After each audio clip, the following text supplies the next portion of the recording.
안녕하세요. 반갑습니다. 하나님의 은혜와 평강이 늘 함께하는 수요일 되시기를 바라고 기도합니다. 그리스도를 전파함 죄의 형벌 두 번째 구절 히브리서 9장 27절 함께 외우겠습니다. 히브리서 9장 27절 말씀, 한 번 죽는 것은 사람에게 정해진 것이요 그 후에는 심판이 있으리니. 세 번역으로 외우겠습니다. 히브리서 9장 27절 말씀, 사람이 한 번 죽는 것은 정해진 일이요 그 뒤에는 심판이 있습니다. 이 시간 찬양할 때 나의 영혼이 잠잠히 하나님만 바라봅니다. 나의 소망이 하나님에게서 나오기 때문입니다. 함께 사랑으로 고백하겠습니다.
이 시간 우리 함께 말씀을 봅니다. 오늘 말씀은 예레미야 44장 1절부터 10절입니다. 1절 제가 먼저 읽습니다. 이 말씀은 여호와께서 이집트 땅에 사는 모든 유다 사람들 곧 믹돌과 다바네스와 멤피스와 상 이집트에 사는 유다 사람들에게 전하라고 예레미야에게 하신 말씀이다. 나 만군의 여호와 이스라엘의 하나님이 말한다. 내가 예루살렘과 유다의 모든 성읍에 내린 모든 재앙을 너희가 분명히 보았다. 보아라, 그 성읍들은 오늘날 아무도 살지 않는 폐허가 되었다. 그것은 그들이 자기들도 너희도 너희 조상도 알지 못하는 다른 신들에게 제물을 살라 바치며 섬김으로써 나를 노하게 한 죄를 저질렀기 때문이다. 나는 나의 종 예언자들을 너희에게 모두 보내고 또 거듭하여 보내면서 경고하였다. 제발 이렇게 역겨운 일을 하지 말라고 하였다. 그것은 내가 미워하는 일이라고 하였다. 그런데도 그들은 듣지 않고 귀를 기울이지 않았다. 그들은 여전히 다른 신들에게 제물을 살라 바치면서 악에서 돌아서지 않았다. 그래서 내가 나의 타오르는 분노를 퍼부어서 유다의 성읍들과 예루살렘의 거리들을 불태웠고, 그래서 그곳들이 모두 오늘날과 같이 폐허와 황무지로 바뀌어 버렸다. 그러므로 이제 만군의 하나님이며 이스라엘의 하나님인 나 여호와가 말한다.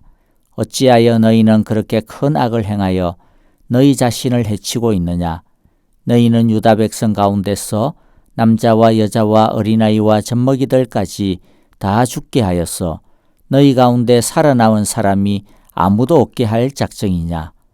너희는 왜 너희 손으로 만든 우상으로 나를 노하게 하며 너희가 머물려고 들어간 이집트 땅에서까지 다른 신들에게 제물을 살라 바쳐서 너희 자신을 멸절시키며 세상 만민에게 저주와 조롱의 대상이 되려고 하느냐?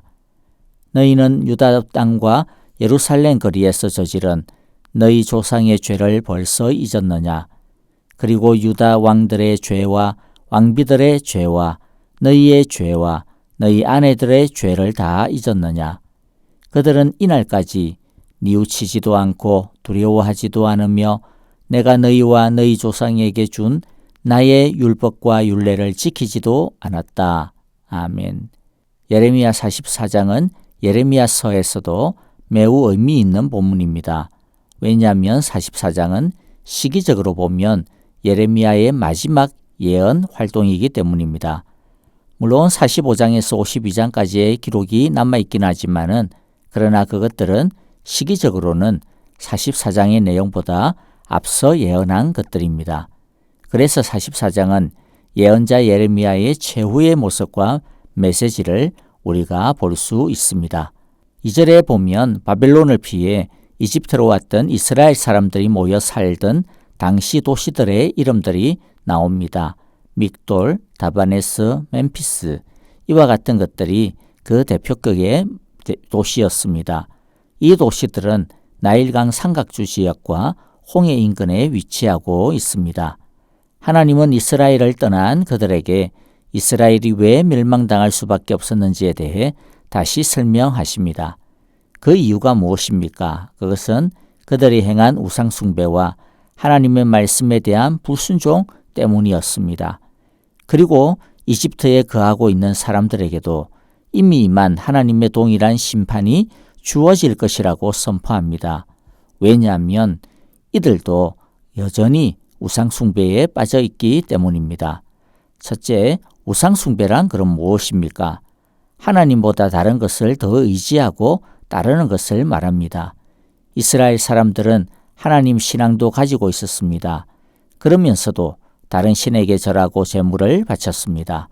하나님을 믿는다고는 했지만은 하나님보다 다른 신을 더 의지했습니다. 그들은 스스로 우리는 하나님도 믿어라고 생각할지 모르지만 그러나 실상은 그것은 하나님을 믿는 것이라고 말할 수 없습니다. 왜냐하면 믿음과 사랑은 둘로 나눌 수 없는 것이기 때문입니다. 하나님도 믿고 다른 어떤 것도 믿고 이런 그림은 아예 존재할 수 없습니다. 옛날의 우상을 보면 눈에 보이는 형상으로 많이 만들어져 있었습니다. 그런데 오늘날의 우상들을 보면 눈에 보이는 것보다 눈에 보이지 않는 것이 훨씬 더 많은 것 같습니다. 그러나 우상의 기본 개념은 동일합니다. 하나님보다 더 의존하고 의지하고 더 따르고 더 사랑하는 그 모든 것들이 그게 사람이 될 수도 있고 또는 아니면 어떤 물질이 될 수도 있습니다. 아니면 사상이 될 수도 있겠고요. 어쨌든 그 모든 것들이 다 우상이 됩니다. 여러분, 우리 자신에게는 우상이 없는지요? 하나님보다 더 의존하고 더 사랑하는 것은 혹시 없는지요? 우리 안에 우상을 빨리 부수고 그 우상에서 빨리 떠나야 할 것입니다. 왜냐하면 두 주인을 겸하여 섬길 수 없기 때문입니다. 그래서 하나님은 우리에게 너의 주인을 선택하라고 말씀합니다. 둘째, 우상 숭배는 하나님이 제일 미워하시는 것입니다. 우상 숭배는 하나님을 떠나겠다라고 하는 의미와 동일하기 때문입니다. 하나님을 더 이상 사랑하지도 않고 섬기지도 않겠다라고 하는 말과 동일하기 때문에 우상 숭배는 하나님을 반역하는 것입니다. 하나님은 오직 자기만 사랑하라고 하셨습니다. 하나님은 질투하시는 하나님입니다. 그래서 이상한 것을 하나님 자리에 두는 것을 견디지 못합니다. 하나님은 우리와의 인격적인 관계를 가장 중요하게 생각하시는데 또 가장 원하시는데 우상 숭배는 인격적인 관계 대신에 하나님을 일방적으로 누르면 원하는 것을 뱉어내는 밴딩 머신, 커피 자판기처럼 취급하는 것이기 때문에 하나님께서 극도로 싫어하십니다. 하나님을 요술방망이로 취급해서는 안 됩니다. 우리는 하나님과 인격적인 교제의 관계를 쌓아가야 합니다. 셋째, 실패를 통해 배우는 게 있어야 될 것입니다. 하나님은 그분의 뜻을 거역하고 이집트로 내려간 백성들의 미래에 대해 말씀하십니다. 그들은 하나님의 심판과 패망을 이미 경험했습니다. 그들은 그들이 왜 하나님의 심판을 당해야 했는지 이미 잘 알고 있습니다. 그런데도 불구하고 그들은 이집트로 도망쳐 쫓겨갔음에도 불구하고 그들은 우상 숭배의 습성을 버리질 못했습니다. 도리어 그들은 우상을 섬겼을 때가 더 평안했더라고 대들기까지도 합니다. 그리고 이제는 이집트의 새로운 우상까지 더해서 섬깁니다. 하나님은 그들이 계속해서 우상을 의지하면 하나님은 이집트로 피신온 조금 남은 그들마저도 다 멸절시켜서 세상의 저주와 조롱거리가 되게 하실 것이라고 경고하십니다. 그리고 나중에 그 말씀대로 결국에는 이루어지게 됩니다. 여러분, 얼마나 유다 백성들이 한심스럽게 보입니까? 당하면서도 깨달지 못하는 그들의 완고함과 완악함이 참 어리석게 느껴집니다. 한 번 당했으면 정신을 차리고 돌이켜야 하는데 그들은 끝까지 고집을 피웠습니다. 우리는 하나님의 말씀을 통하여 이미 수많은 실패와 성공의 사례들을 보고 있습니다. 우리는 하나님의 말씀을 통해서 살아있는 교훈을 얻고 배워야 할 것입니다. 여러분은 이때까지 예레미야서를 통해서 보아왔던 유다의 역사와 태도를 통해 어떤 것을, 무엇을 배우고 있었습니까? 어떤 때는 하나님께서 참 비슷한 내용을 반복적으로 너무 많이 하신다라고 지루해하거나 지겹게 느껴졌을지 모르겠습니다. 하나님이 그런데 왜 반복을 많이 하실까요? 제발 좀 알아먹으라고 하는 마음 때문입니다. 제발 좀 제대로 한번 해보라고 하는 마음입니다. 제발 좀 교훈을 얻고 좀 돌이키라고 하는 마음 때문이신 것이죠. 성경을 그냥 이야기책, 남의 이야기로 받으면 안 됩니다. 성경은 바로 저와 여러분의 이야기여야 합니다. 성경의 수많은 사건들을 통해서 하나님은 우리가 좀 더 성숙되어지기를, 좀 더 하나님을 깊이 알아갈 수 있게 되어지기를, 그래서 다시 우리들이 가지고 있는 그 죄에서부터 떠나기를 원하십니다. 보고도 보지 못하고 들어도 듣지 못하는 자들이 되지 말아야겠습니다. 오히려 하나를 보면 열을 깨달을 수 있는 모두 다 성령의 지혜의 사람들이 다 되시기를 주님의 이름으로 축복합니다. 주님의 기도를 드리겠습니다. 하늘에 계신 우리 아버지, 아버지의 이름을 거룩하게 하시며 아버지의 나라가 오게 하시며 아버지의 뜻이 하늘에서와 같이 땅에서도 이루어지게 하소서. 오늘 우리에게 일용할 양식을 주시고 우리가 우리에게 잘못한 사람을 용서하여 준 것 같이 우리 죄를 용서하여 주시고 우리를 시험에 빠지지 않게 하시고 악에서 구하소서. 나라와 권능과 영광이 영원히 아버지의 것입니다. 아멘. 찬양과 더불어 기도하겠습니다. 선교사님들을 위하여 기도하고 있는데요. 이번 주에는 특별히 이종도 선교사님과 케냐 사역을 위하여 기도해 주시기를 바랍니다. 아프신 성도님들과 또 우리 서로 돌아보아 서로 중보하는 시간이 되어지기를 바라고요. 특별히 박윤경 전도사님, 정계자 전도사님, 진봉자 집사님, 또 김윤호 아기의 회복과 또 쾌유를 위하여 기도해 주시기를 바랍니다. 우리의 우상을 버리는 수요일 되시기를 바라고 기도하면서요. 안녕히 계십시오. 감사합니다.